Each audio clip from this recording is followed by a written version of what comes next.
I was supposed to write a report on my findings in the Liberator's case, but I wasn't able to concentrate for even a second. First, I needed to wait for my colleagues to go home to be alone with Saito. He always worked late. But then what? What if he refused to help me? The idea of having to force him was devastating. He was my friend, after all. When I finally managed not to think about it anymore, a much more dire thought crept up on me. Laura might die tonight. And if she did, it would be my fault.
I inserted the stick into my cell and opened up the folder. My heart was pounding. For a moment, it looked like the data wouldn't load, but then the files started appearing on the screen. Dozens, maybe hundreds of documents, messages, pictures, and videos. They were decades old. Most of them dated 1799 or 1800. Their confidentiality level was one I'd never seen before. This was the type of data the Garian network would instantly pick up and trace, both to its receiver and back to its sender. It made sense to physically hand-deliver it if one wished to remain anonymous. I didn't know where to begin, so I opened up the very first file in the list, the oldest one, with shaking hands. It was a document sent from someone at the Department of Commerce to the director of the CDI at the time, Amelia Thorne, now Attorney General in charge of the Justice Department. My eyes widened as I skimmed over the paragraphs. When I was done reading the letter, I checked the time. 20 more minutes. I sat down and opened up the second one, then the third. As the conversation went on, a plan was hatched between a handful of politicians, special interest groups from the private sector, and high-ranking members of the CDI. I didn't recognize most of the names. Some might have been pseudonyms. I stopped looking at the files halfway through and let my head sink onto the backrest. Even though they had used very careful language at first, the goal and purpose of the operation were abundantly clear. The failure of Sector 2 hadn't been an accident. Garians had plotted and engineered it to gain sole access to Drovia's resources, and given its strategic importance at the time, ultimately retained supremacy over the solar system. My head was spinning while I tried to figure out what all of it meant for the present, and for me. I had long doubted the integrity of the CDI. Was it still rotten to the core, or had things changed? I didn't know about any ongoing operations that were breaching interplanetary law, but then most agents at the time of the Sector 2 incident hadn't known either. And some of the things I did know about, I didn't want to think about them too much. Now what? On the one hand, the public had a right to know. The culprits had to be found and brought to justice. Reparations had to be paid to the affected families and businesses. On the other hand, if the truth came out, the liberators would win. Savient extremists might be emboldened enough to take control of the colony and declare independence. If that happened, Gara would send its ships, and New Joran might send theirs to back up their Savient brethren, and to finally gain access to the planet's Telenium, of course, if their side won. Hundreds might die, thousands even. Time was running out. I tapped the contact of a journalist I had met a while back. I still hadn't made a decision when I heard the dial tone. The data would probably go through if I decided to send it, but there was no way in hell it wouldn't be traced back to me. My heart was pounding so loudly in my ears that I almost didn't hear the voice on the other end.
And that's it.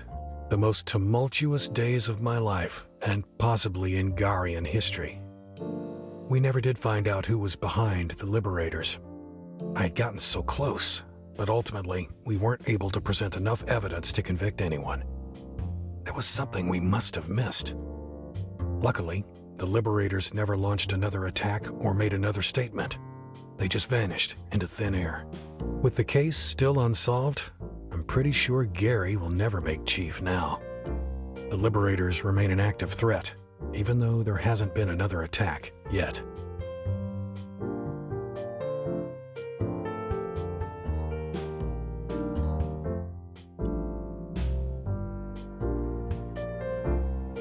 I never got a look at that data, even though I have an idea of what it might have been about.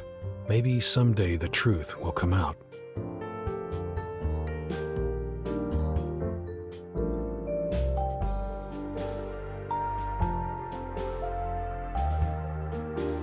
Laura is gone once again. She is somewhere out there. I know it. I will not rest until I find her, or until the people who captured her put a bullet through my head. I will not let them turn her the way they turned Zora. As for me, I somehow got out of all of it alive. The CDI picked me up and found a bullet in my spine that has left me paralyzed from the waist down, possibly for the rest of my life. I worry that I'll never see the city from our old roof ever again. Catherine and I are dating again, however crazy that sounds. Things are so different now. The world is so different that maybe something good can come of it again.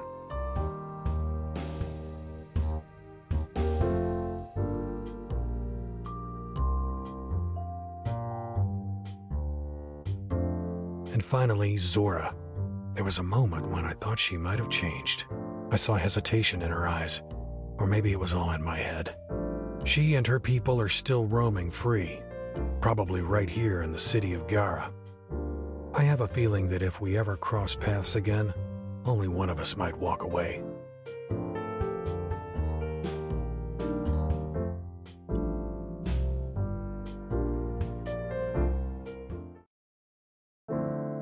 Late in the evening, the lights are still there, ever unchanging, they shine unaware. The sea is above me, the sea is beneath. The waves that have parted will once again meet. So we stand here, in the end we're out of love. Want to try again, but the stars don't give a fuck.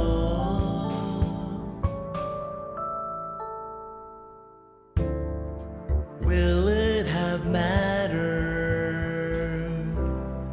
Is there a cause? Will it return, or will it be lost? So we stand here, in the end we're out of love. Want to try again, but the stars don't give a fuck. As we stand here, in the end we lose it all. To the stars above and below, we must look so small.